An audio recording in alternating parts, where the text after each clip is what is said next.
Professor Hawking told me if he knew he had his last day on Earth, it was all about to end, AI or otherwise, he said he would want to be with his family, playing Wagner and drinking champagne.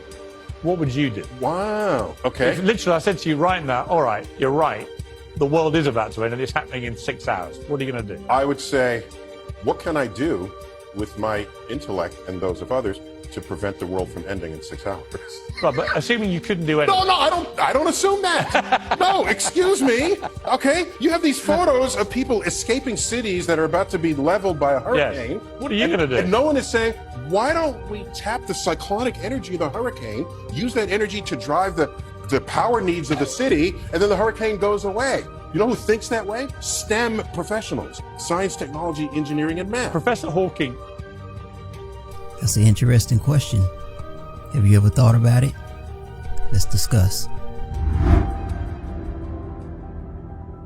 If today was the last 6 hours of your life, would you want to do what you're about to do today? What if you only had minutes left today and you didn't get a chance to spend time with that loved one, or a chance to say thank you to that friend that's always been there for you? What if you never got the chance to say I'm sorry? The chance to say I forgive you? Would you want to end your last day, your last minute, your last moments with those burdens still on your heart? If these were your last moments, it makes everything else seem pretty irrelevant in the face of death. So my question to you, in the face of death, that is one day coming to us all, as you look back and reflect on your life, in your last moments, what do you value the most about your life? If we started each day with that question, what story about your life would you give up today to bring the ultimate fulfillment into your life? Would you keep replaying the past hurts, the past pains, the past discomforts? Would you keep speaking negativity and doubt and defeat over your life, even in your final chapter?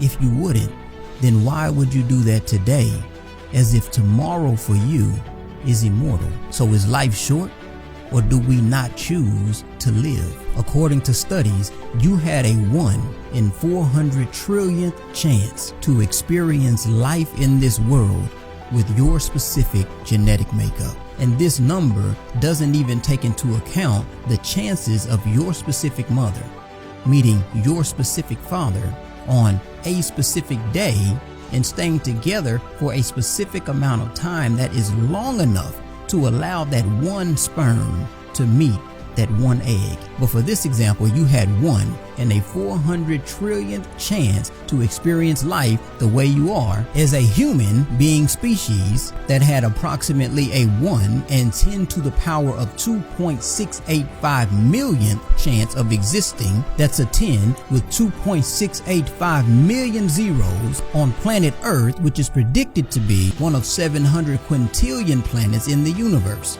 That's a 7 followed by 20 zeros. A miracle is an event so unlikely to happen that it's almost impossible. Is your life an accident? I think not, but it is a miracle. But not even the word miracle comes close to doing the creation of life any justice, because you were created in the image of God with a purpose.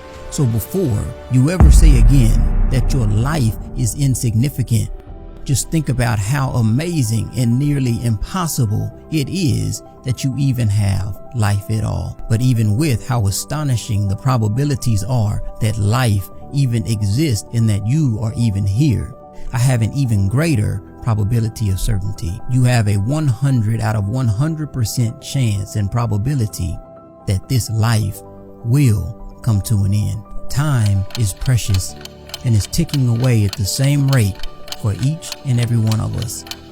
What will you do with the time that you have been given today? But most importantly, if today was your last day on earth, where would you spend eternity?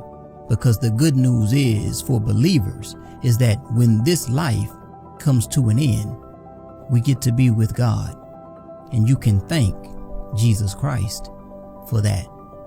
I hope this message helps somebody. Peace.